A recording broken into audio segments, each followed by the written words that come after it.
से आप एक गाड़ी चला रहे हैं लेकिन उसका कंट्रोल किसी और के पास है, यानी बेसिकली कोई आपको डिक्टेट कर रहा है कि राइट जाओ, लेफ्ट जाओ, स्ट्रेट जाओ, स्पीड ब्रेकर है, आपको हर बात पे, हर स्टेप पे, हर कदम कदम कदम ब कदम आपको कोई बता रहा है। ठीक है, इट मीन्स के बज़ाहिर स्टेयरिंग पे तो आप खुद बैठे हुए हैं, ठीक है, लेकिन असल में कंट्रोल कहीं और है। ठीक है, इसी तरह ना लाइफ में भी होता है। ठीक है, लाइफ आपकी अपनी है। ठीक है, आप ज़ाहिरी तौर पे ऐसे ही लग रहा है जैसे आपके कंट्रोल में है, बट कोई आपको डिक्टेट कर रहा है।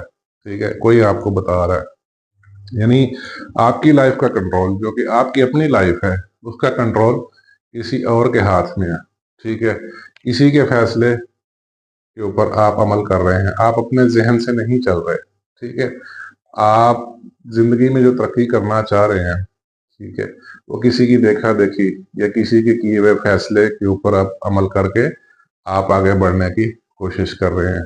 ठीक है, आपके इमोशंस आपके कंट्रोल में नहीं है, यानी इसमें सर्कमस्टांसेस भी हो सकते हैं, कुछ लोग भी हो सकते हैं, डिपेंड्स अपॉन द सिचुएशन।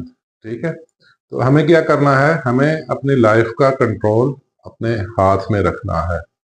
अपनी लाइफ को कैसे मैनेज करना है, इसका फैसला हमने खुद करना होता है, ना कि किसी और ने करना होता है। ठीक है, ये बड़ा ज़रूरी नुक्ता है। अदरवाइज फिर रिजल्ट्स वही होंगे जिसका कंट्रोल होगा, जिसकी डिक्टेशन होगी। अगर आप कंट्रोल आपका है तो फैसले और नतायज आपकी मर्जी के होंगे, लेकिन अगर कंट्रोल किसी और का है तो फैसले और नतायज फिर उसकी मर्जी से होंगे। ठीक है, तो इसमें फिर डेफिनेटली आपका नुकसान होगा, डेफिनेटली कुछ अरसे बाद आप बोर हो जाएंगे।